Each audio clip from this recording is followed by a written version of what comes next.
Hello and welcome to the Cutoff Theory. This is lecture number 4 in the EPFO lecture series.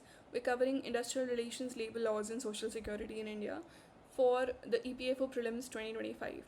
Okay, this is lecture number 4. So if you haven't watched the first 3 lectures, please go watch them. We've covered the Code on Wages and their legacy laws and the Industrial Relations Code 2020. So there is a certain context which is necessary to understand these laws, and you need that.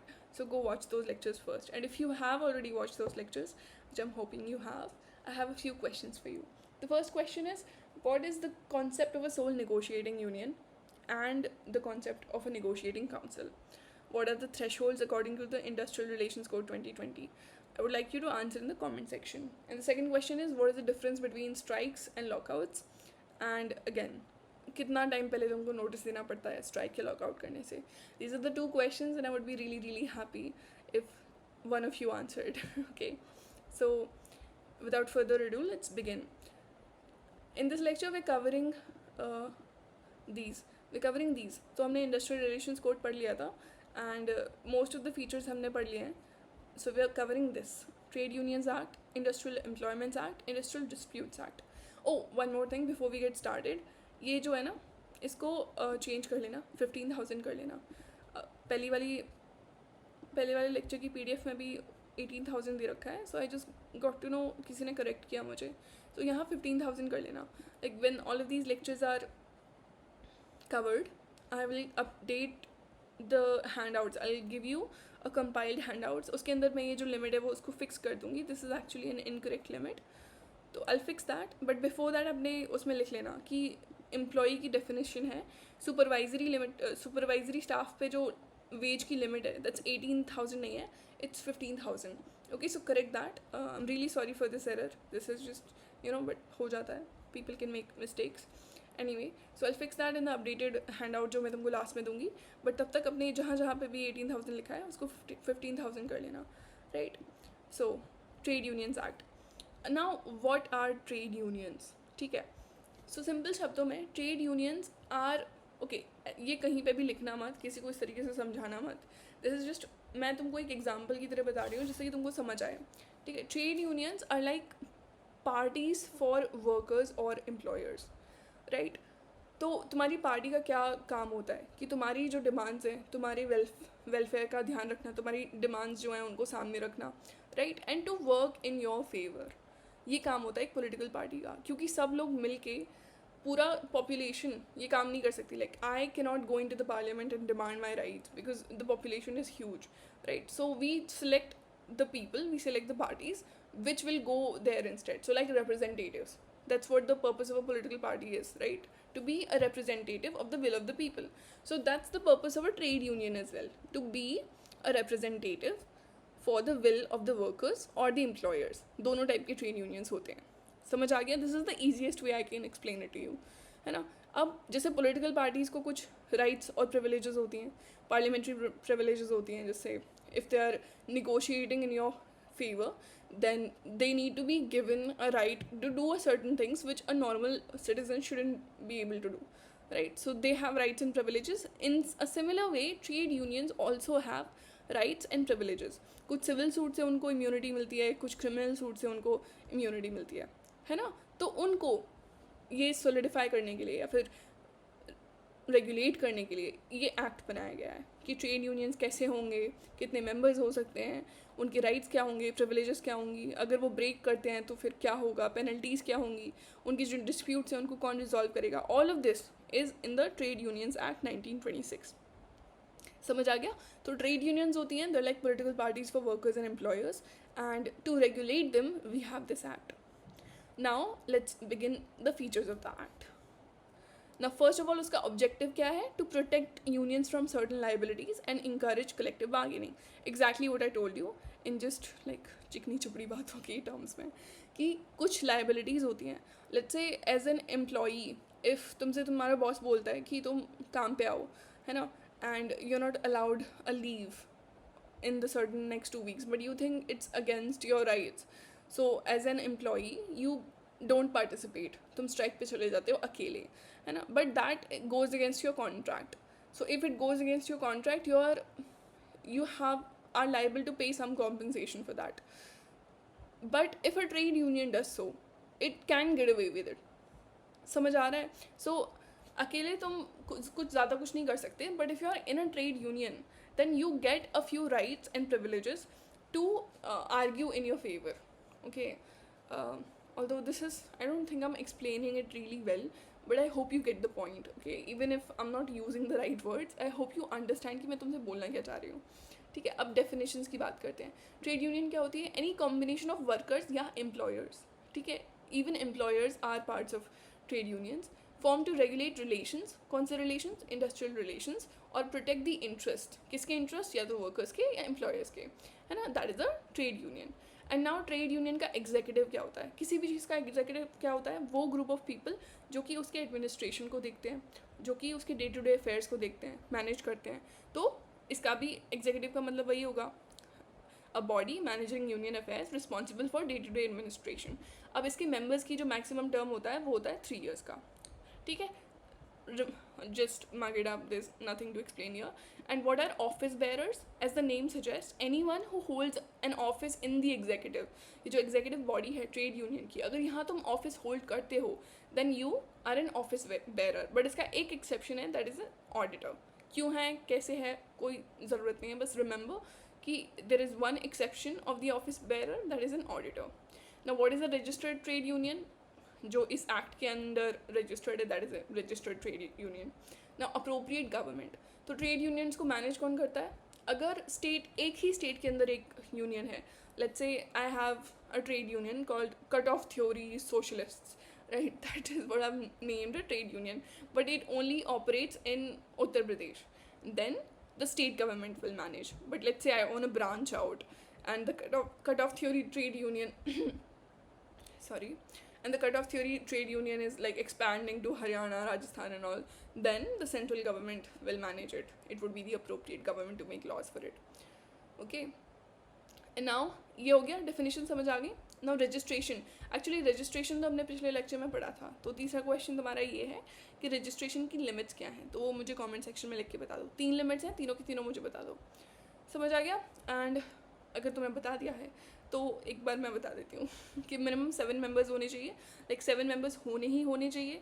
And अगर मान लो कि देर उसके ऊपर let's say 70 members तक का कोई, I hope you answered the limits in the comment section. And now subscription fees. तो किसी भी ट्रेड यूनियन को सब्सक्राइब करने के लिए तुमको कुछ फ़ीस देनी पड़ती है. एंड उसके जो मिनिमम है वो गवर्नमेंट ने सेट कर दिया है. तो मिनिमम हर जगह के लिए अलग है, रीजन के लिए सेक्टर वाइज अलग अलग है. तो इनको रख लो क्योंकि ये ऐसे क्वेश्चन आ सकते हैं मैच द फॉलोइंग करके. तो रूरल एरियाज़ के लिए 1 रुपये से ज़्यादा ही हो सकती है या फिर 1 रुपया हो सकती है, राइट. तो एनुअल फीस है पर एनम. अनऑर्गेनाइज सेक्टर्स में 3 रुपये. एंड बाकी मतलब बचा कौन? अर्बन ऑर्गेनाइज सेक्टर्स 12 रुपये is the minimum. And obviously हर ट्रेड यूनियन अपने हिसाब से अपनी सब्सक्रिप्शन फीस रख सकता है, but this is the minimum they have to keep it, है ना. अब प्रोविजंस, एक चीज़ जैसे ट्रेड यूनियंस के पास कुछ राइट्स और इम्यूनिटीज़ होती हैं. तो obviously if someone has been given some immunities, there is a full possibility that they can misuse it. To prevent the misuse, if a trade union has existed for more than 1 year, they have to submit a general statement of assets and liabilities. ठीक है, जो trade unions होती हैं ना, they become body corporates. Body corporate क्या होता है? जैसे एक कंपनी है, कंपनी का तुमको पता होगा, company is a perpetual succession. It has perpetual succession. Let's say if I start a company called the Cut-Off Theory, it does not end with me, right? If I'm not working in the company, matlab I'm the founder, but let's say I leave the company or I die, then it doesn't mean that the company ends, right? It has perpetual succession.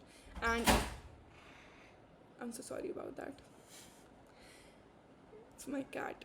Okay, so it has perpetual succession. The trade unions, they can own property, they can sue and be sued in the union's name, right? So this is the legal status. A company is a legal person and so is a trade union. समझ में आ गया? And now when can a trade union का registration be cancelled? अगर fraudulent registration है तो obviously if they submitted wrong information और इस जनरल स्टेटमेंट में कुछ दिक्कत है तो वो ट्रेड यूनियन कैंसिल हो सकता है. Non compliance with the act, इस एक्ट से कंप्लाई नहीं करता है तो, या फिर violation of section 6 is Section 6 is maintain mandatory rule requirements.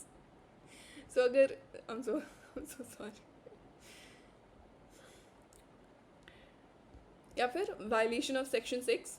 Section 6 is failure to maintain mandatory rule requirements. कुछ rules हैं जैसे ये submit करना, ये registration की limits हैं, या फिर maximum term है अगर 3 साल से ज़्यादा भी कोई executive में रह रहा है एंड ऑल ऑफ दैट, या फिर इनसफिशेंट मेंबरशिप, अगर 7 से कम लोग हैं, जैसे तुम्हारी कंपनी में 1000 लोग काम करते हैं, उसका 10% कितना हुआ 100, बट तुम्हारे पास कितने केवल 90 वर्कर्स हैं, राइट, तो वगैरह वगैरह. सो इनसफिशेंट मेंबरशिप. नाउ इसके कुछ फंड्स होते हैं. फंड्स में 2 टाइप के फंड्स होते हैं. तो जनरल फंड होता है जो कि एडमिनिस्ट्रेशन के लिए, वेलफेयर के लिए, लीगल प्रोसीडिंग्स के लिए, या फिर सैलरीज के लिए यूज़ किया जाता है. ठीक है. एडमिनिस्ट्रेशन यानी कि जितनी भी मीटिंग्स होंगी या फिर तुम्हारा कोई ऑफिस है उसको मेंटेन करना है. वेलफेयर के लिए if you are like making some fund for to help your members, trade union के जितने भी मेंबर्स हैं, हो सकता है कि वो सोशल सिक्योरिटी की कोई स्कीम निकाल रखी होगी, हमारे ट्रेड यूनियन में तुम आओगे तो तुमको ये मिलेगा, तो उस काम के लिए भी पैसे चाहिए होंगे. Legal proceedings like I said they can be sued or sue, है ना, तो उसके लिए भी लॉयर्स का भी खर्चा निकालना पड़ता है. या फिर सैलरीज, अब ट्रेड यूनियन में जितने भी ऑफिस बेयरर्स हैं उनको भी तो कुछ पैसा देना पड़ेगा, राइट. सो ये होता है जनरल फंड. एक होता है optional separate political fund. This is optional, this is separate. इस जनरल फंड से अलग होता है और मेंबर्स को, वर्कमैन को इसमें ज़रूरी नहीं है कि उनका मन करे, मतलब ज़रूरी नहीं है कि उसमें पैसा डालना ही डालना है. It is not compulsory, this is optional. If they want to pay for it they can, otherwise like non-payment cannot be a condition for withdrawal of membership. As a trade union तुम ये नहीं बोल सकते कि तुम हमारे political fund में पैसे नहीं डालोगे तो हम तुमको निकाल देंगे. This is illegal. समझ में आ गया. तो 2 टाइप के फंड्स होते हैं, एक होता है जनरल फंड, एक होता है ऑप्शनल सेपरेट पॉलिटिकल फंड. उसकी कुछ कंडीशंस होती हैं. ठीक है. अब तक हमने क्या पढ़ा? सब्सक्रिप्शन फ़ीस कितनी होती है, ये रूल्स, 1 से ज़्यादा साल वाले को क्या सबमिट करना पड़ता है, इम्यूनिटीज़ कौन सी होती हैं, क्या ग्राउंड्स होते हैं जिस पे ये ट्रेड यूनियन की मेंबरशिप कैंसिल हो सकती है, नॉट मेंबरशिप, रजिस्ट्रेशन कैंसिल हो सकता है, कौन कौन से फंड्स होते हैं. ठीक है. अब मेंबरशिप के लिए तुम्हारी मिनिमम एज क्या होती है, 15 ईयर्स. ठीक है, याद रख लेना, बिकॉज थोड़ी आर्बिट्ररी सी लिमिट है. मतलब ऐसा नहीं है एडोलसेंट की एज लिमिट 14 होती है, अडल्ट की 18 होती है, तो बीच में ये 15 कहाँ से पता नहीं, बट 15 है. ठीक है. सो 15 ईयर्स और above you can become a full member and with full rights, right. And office bearer के लिए तुमको 18 साल से ऊपर का होना पड़ता है ना, 18 साल से ऊपर का होना पड़ता है. उसके बाद तुम डिस्क्वालीफाई हो सकते हो अगर तुमने कोई मॉरल टर्पिट्यूड कुछ किया है तो. और अगर but if you have been convicted of that and you serve jail time, उसके बाद 5 साल हो गए हैं, तब तुम डिस्क्वालीफाई नहीं हो सकते, right. So you have to, ये बीच में ये जो गैप है उसको कवर करना है तुम्हारे जेल के निकलने से बाद से, राइट. सो ये होती हैं डिस्क्वालिफिकेशंस. And at least half office bearers must be workers engaged in the relevant industry. Let's say मेरा ट्रेड यूनियन है कार्स का, राइट, मारुति सुजुकी नाम का कोई ट्रेड यूनियन है, उसके सारे ऑफिस बेयरर्स पॉलिटिकल पार्टी के इसके मेंबर्स हैं, वो कभी काम भी नहीं करते कार की इंडस्ट्री में, तो this is not good, right. तो उसकी वजह से देयर इज़ अ लिमिट कि आधे ऑफिस बेयरर्स, आधे people in position must be engaged in the relevant industry. अब कैसे इंगेज हो रहे हो, it doesn't matter, like they haven't specified it, but at least half of them should be engaged in the industry. अब members के right क्या होते हैं, they can inspect union के accounts हैं, member lists हैं, union rules के हिसाब से जो भी उनको rights दिए जाएँ वो ये सब कर सकते हैं. acquire whole property, ये trade union का right actually, इसको यहाँ होना चाहिए, मतलब कहाँ, यहाँ होना चाहिए, leave it. ठीक है. अपील, अब इसके अगेंस्ट जो भी अपील्स होंगी वो कहाँ जाएंगी, लेबर कोर्ट या फिर इंडस्ट्रियल ट्राइब्यूनल में जाएंगी.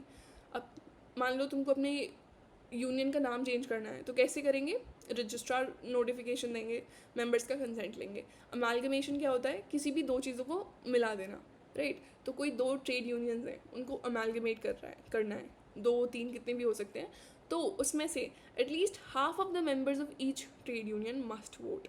ठीक है. ये है वोटिंग का लिमिट कि वोट डालना है, और at least 60% of the votes must be in favour, कि वोट्स जितने आए हैं उसमें से 60% must be in favour. Let's say तुम्हारे पास दो ट्रेड यूनियंस हैं, उनकी मेंबर्स हैं 100. ठीक है. तो टोटल 200 लोग हैं, half of the members of each trade union must vote. मान लो 50-50 को तो वोट करना ही करना है ना. तो 50 इधर से आगे, 50 इधर से आगे, 100 लोग वोट कर रहे हैं, तो at least 60% must be in favour. तो 60 वोट्स 200 में से चाहिए अमेलगमेशन को वैलिड करने के लिए. समझ में आ गया. अब डिज़ोल्व कैसे होगा? रजिस्ट्रार को नोटिस दो. अनरजिस्टर्ड यूनियन, इसमें कोई भी इम्यूनिटी या प्रिविलेज जो है, हाँ, इम्यूनिटी और प्रिविलेजेस क्या होती हैं? इम्यूनिटीज़ होती हैं, दे have immunity from criminal conspiracy charges. Let's say I as an employee cannot just quit work जब मेरा मन चाहे कि मैं नहीं आ रही, मेरा काम करने का मन नहीं है, तो that would be me going against my contract, and if I do that I will be liable for some compensation, है ना. And they can put criminal charges on me, conspiracy charges on me, or civil suits on me, whatever the company wants, whatever the company seems fit, because I'm not working. But trade unions pe they enjoy certain rights because they are trying to do good for the workers. They're trying to argue in their favor and fight for their rights, right? So अगर वो strikes करते हैं या फिर कुछ भी करते हैं तो उन पे ये लाइबिलिटी नहीं लगा सकते कि तुमने ब्रीच ऑफ एम्प्लॉयमेंट कॉन्ट्रैक्ट किया है, because that is the only way that they can fight for the rights of the workers, right? So they have these immunities: immunity from criminal conspiracy charges and immunity from civil suits, but only when it is done in good faith, है ना. तो in good faith is the key word. If they're doing it for the rights of the workers, then it's fine, but if they're doing it just to like mess with the company, then it's not fine. समझ में आ गया? So this was the Trade Unions Act of 1926, and I hope you were able to understand what this is all about. Now we will study the Industrial Disputes Act of 1947. Now what are industrial disputes? Industrial disputes क्या होते हैं? Any dispute difference between employers and employers, employers and workmen, or workmen and workmen, connected with employment, non-employment, terms of employment or conditions of labor. This is important कि इन चीज़ों से related होना चाहिए, ठीक है. एम्प्लॉयर्स या एम्प्लॉयर्स के बीच में, एम्प्लॉयर्स या वर्कमैन के बीच में, इन चीज़ों से रिलेटेड. ऐसा नहीं है कि let's say there is Rohan नाम का एक एम्प्लॉयर है और साहिल नाम का एक एम्प्लॉई है, और ये दोनों के बीच में किसी और चीज़ के पीछे लड़ाई हो गई है, बट ये एम्प्लॉयर्स और एम्प्लॉईज़ हैं, तो वो इंडस्ट्रियल डिस्प्यूट हो गया. That's not the point. The point is कि या तो वो एम्प्लॉयमेंट से रिलेटेड है, या फिर लाइक उनकी सैलरी नहीं दी है एक्सेट्रा, या फिर नॉन एम्प्लॉयमेंट से रिलेटेड है कि मुझे हायर गलत रीजंस की वजह से किया गया है, या फिर मेरे साथ रिक्रूटमेंट के टाइम पे सेक्सिज्म किया गया, या फिर डिस्क्रिमिनेशन किया गया, या फिर टर्म्स ऑफ एम्प्लॉयमेंट की मेरी टर्म्स ऑफ एम्प्लॉयमेंट हैं कि मुझे 30 दिन में 1 दिन की छुट्टी मिलनी है, बट गवर्नमेंट तो बोलती है कि 20 दिन में 1 दिन की छुट्टी मिलनी है, या फिर कंडीशंस ऑफ लेबर कि तुम मुझसे 12 घंटे के अंदर 12 घंटे का काम करा रहे हो, right. So these things are classified as industrial disputes. इसके अलावा जितने भी डिस्प्यूट्स होते हैं वो किसी और चीज़ों से रिलेटेड होते हैं, उनको इंडस्ट्रियल डिस्प्यूट्स नहीं बोलते, ठीक है. अब ये इंडस्ट्रियल डिस्प्यूट्स एक्ट है, तो ऑब्वियसली इनको सॉल्व कैसे करना है उसी के बारे में बात हो रही होंगी. कौन कौन सी चीज़ें क्लासिफाइड हैं इस डेफिनेशन के अंडर आती हैं वो तो हम पढ़ चुके हैं, राइट. तो कैसे इनको सॉल्व करना है, that is what this act is all about. समझ आ गया? तो अब इसको एक एक करके इनके फीचर्स देख लेते हैं. सबसे पहले definitions. Industry any systematic activity with cooperation between. ये पुरानी डेफिनेशन है, नई वाली डेफिनेशन हमने पढ़ ली थी. इंडस्ट्री क्या होती है? Any systematic activity producing goods and services except certain activities like agriculture, house help वगैरह, वो सारी इंडस्ट्रीज़ नहीं होती. याद होगा, होना चाहिए, प्लीज़ होना चाहिए. I hope you are watching these lectures अच्छे से. वर्कमैन क्या होता है? Any person employed in any industry, manual skilled. उस पर सुपरवाइजरी की लिमिट होती है, वो कौन सी होती है? 15,000 होती है. उसको प्लीज़ करेक्ट कर लेना अपने नोट्स में. एम्प्लॉयर क्या होता है? एनी पर्सन हु डायरेक्टली और इनडायरेक्टली एम्प्लॉयज़. कंट्रोल्ड इंडस्ट्री क्या होती है? एक controlled industry, this is important. Controlled industry is when a union control has been declared by central act for public interest, ठीक है. लेट्स से कल को why can't I think of an example. Let's say cigarettes को एक controlled industry बोल दिया कि government इसको कंट्रोल करेगी because in the name of public interest we are controlling that industry, so that it becomes a controlled industry. Okay, so this is important. Now ठीक है. So now understand the authorities for settlement, कि ये जितने भी disputes हैं, जो industrial disputes हैं, वो सॉल्व कौन करेगा. सबसे पहले आती है, and this is going from like smaller to bigger authorities, right. सबसे छोटी अथॉरिटी है वर्क्स कमेटी. एंड जो भी इस्टेब्लिशमेंट में 100+ वर्कर्स हैं, it is mandatory for them to introduce a works committee, जो कि इन डिस्प्यूट्स को देखेगी. सबसे छोटा लेवल ये है. उसके बाद कंसिलिएशन ऑफिसर्स होते हैं, गवर्नमेंट अपॉइंट करती है इस काम के लिए, मीडिएट करने के लिए, सेटल करने के लिए. कंसिलिएशन का मतलब ही वही होता है कि लाइक सुलझाना चीज़ों को, राइट.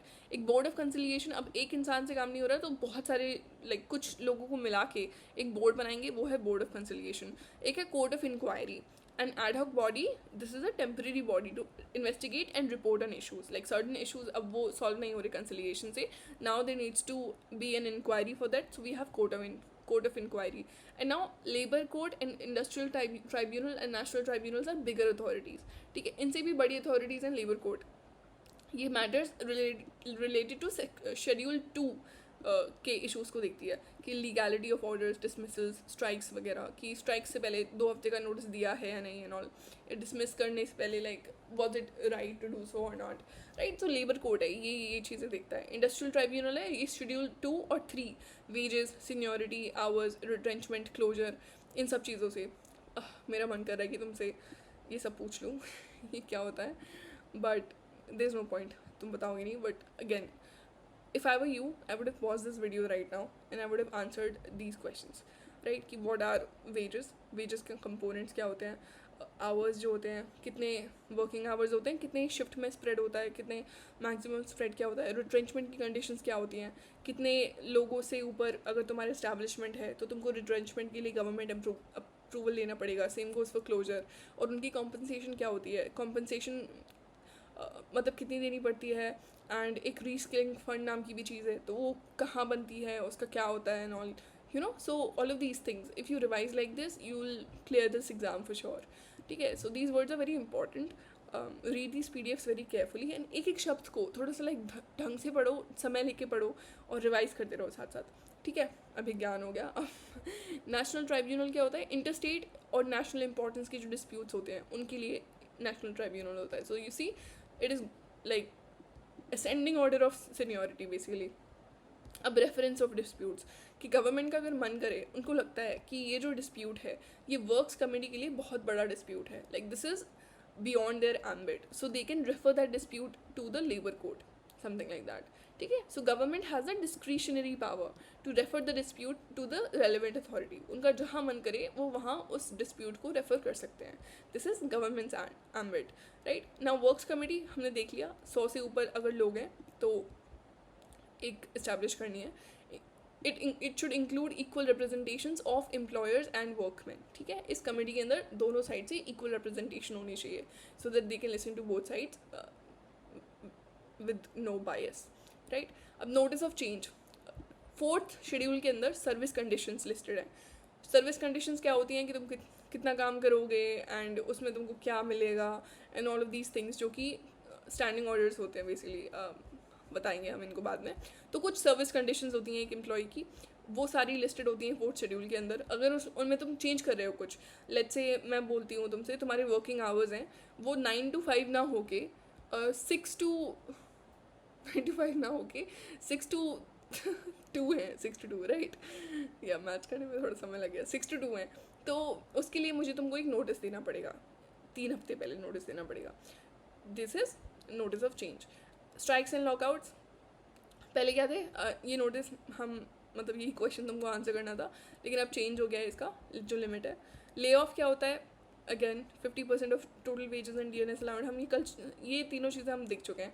ले ऑफ, रिट्रेंचमेंट, क्लोजर, तो पुराने वाले में से रिवाइज कर लेना. अभी ऑलमोस्ट सेम ही है, बस इसकी लिमिट्स चेंज हो गई थी. पहले 100+ वर्कर्स थे, अगर तुम कुछ रिट्रेंचमेंट, ले ऑफ या क्लोजर कर रहे हो तो तुमको गवर्नमेंट अप्रूवल लेना पड़ता था. लेकिन अब 300+ वर्कर्स हैं तो तुमको गवर्नमेंट अप्रूवल लेना पड़ेगा. तो ध्यान रखना कि क्वेश्चन कौन सा पूछ रहा है. I guess right here, right. Question कौन सा पूछ रहा है, अगर इंडस्ट्रियल डिस्प्यूट्स एक्ट 1947 से पूछ रहा है तो वो जो लिमिट है वो 100+ है. लेकिन अगर वो कोड ऑन वेजेस 2020 से पूछ रहा है तो वो जो लिमिट है वो 300+ वर्कर्स है, राइट. समझ आ गया. एंड या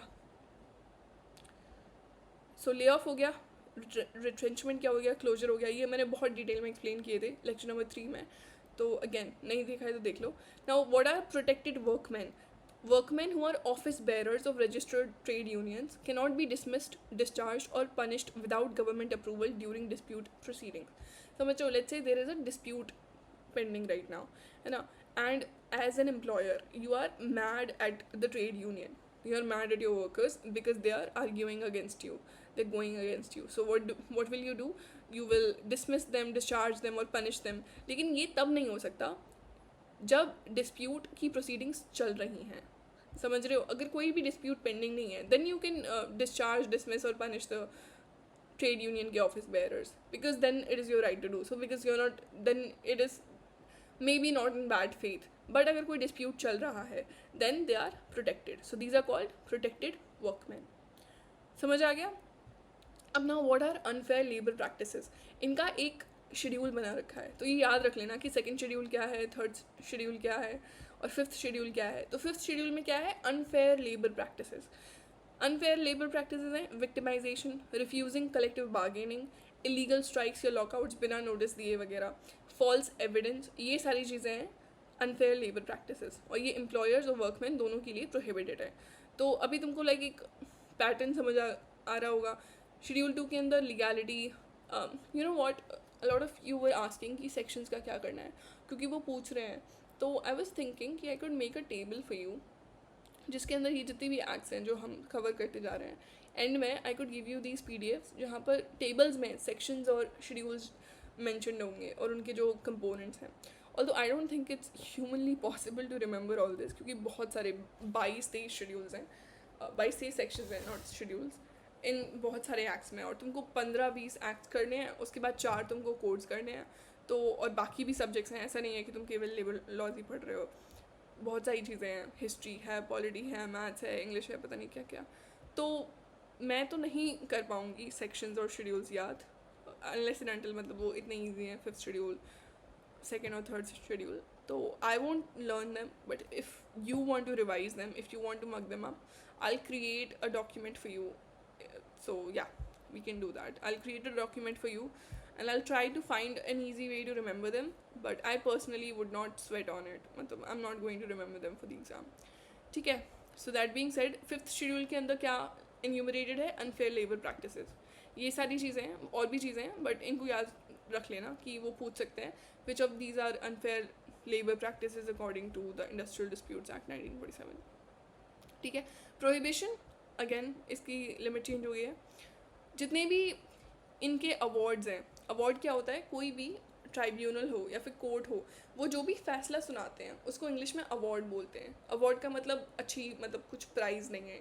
so remove that image from your head. Award means फैसला, और ये जो फैसला है this is binding on the parties and awards continue for 1 year और एज नोटिफाइड. ठीक है? तो ये है बाइंडिंग है, दोनों को मानने पड़ेंगे, एम्प्लॉयर्स को भी, एम्प्लॉयज़ को भी. अब now grievance redressal, works committee या कंसलेशन मैकेनिज्म्स हैं, ये सारे ग्रीवेंस रिड्रेसल ही तो हैं, है ना. अब नाउ पेनल्टीज ऑफ ब्रीचेस, ये सारी, इन पे फाइन्स लगते हैं. कौन से लगते हैं, कितने लगते हैं, it's not important, I don't think so.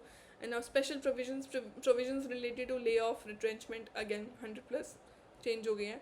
Schedules हैं ये सारे, इधर मैंने लिस्ट कर दिए हैं, इनको याद कर लेना. सेक्शंस की पता नहीं, बट ये याद कर लेना, ये ईजी है याद करने के लिए. So we are done with industrial disputes act 1947. Now the industrial employment standing orders act 1946. अब इस एक्ट का पर्पस क्या है? उसके लिए you need to understand what are standing orders. Standing orders, although I give you brief introduction कल, मतलब पिछले लेक्चर में, बट स्टैंडिंग का मतलब होता है परमानेंट. और परमानेंट ऑर्डर्स जो कि तुम्हारी कंडीशंस ऑफ एम्प्लॉयमेंट को डिफ़ाइन करते हैं, सर्टिफाई करते हैं और कम्युनिकेट करते हैं, उनको स्टैंडिंग ऑर्डर्स बोलते हैं. देखो सिंपल सी बात ये है कि अगर तुम कहीं पे काम कर रहे हो तो तुमको पता होना चाहिए ना कि मुझे कितने बजे आना है, कितने बजे मैं जा सकता हूँ, कितने बजे मेरा लंच होगा, अगर मेरे को कब छुट्टी मिल सकती है ना. और अगर मैंने मान लो कोई छुट्टी ले ली बिना बताए, तो मेरे पे पेनल्टी क्या लगेगी, मेरी जो सैलरी है उसमें से कितना पैसा काटा जाएगा, and all of that things, right. तो वो सब जो है वो स्टैंडिंग ऑर्डर्स के अंदर लिखा जाता है. कंपनी के जो एम्प्लॉयर्स हैं वो उसके अंदर लिखते हैं, so that you as an employee are aware about what exactly you have to do. समझ आ गया? तो पहले ये जो स्टैंडिंग ऑर्डर्स एक्ट था ये कंपलसरी था उन इस्टेब्लिशमेंट्स में जहाँ पर 100 से ज़्यादा लोग काम करते हैं, लेकिन अभी because this is an expensive affair, you have to hire lawyers, you have to go to the certifying officer, और काफ़ी लंबा प्रोसेस होता है, तो this hampers ease of doing business. So because of that they have increased the standing orders की जो applicability है to 300 plus workers, right? So this limit has been increase now. So depend करता है तुम्हारा question क्या पूछ रहा है। If it's asking according to the act of 1946 then the limit is 100, and if it is according to the industrial relations codes of 2020 then the limit is 300। समझ आ गया? एंड उस टाइम पे the central government could even lower the threshold to 50। कुछ industries में काम, मान लो कि सर्टन हजार्डस इंडस्ट्रीज़ हैं, उसके अंदर स्टैंडिंग ऑर्डर्स जो हैं गवर्नमेंट नोटिफाई कर सकती है कि यहाँ पर 50 से भी अगर तुम्हारे एम्प्लॉयज़ ऊपर हैं then you have to issue standing orders. समझ में आ गया? What is the purpose of a standing order and कहाँ पर ये एप्लीकेबल है? They are applicable to industries with more than 100 or more workers according to this act। okay, now preparation कौन करता है? प्रिपरेशन एम्प्लॉयर करता है ना?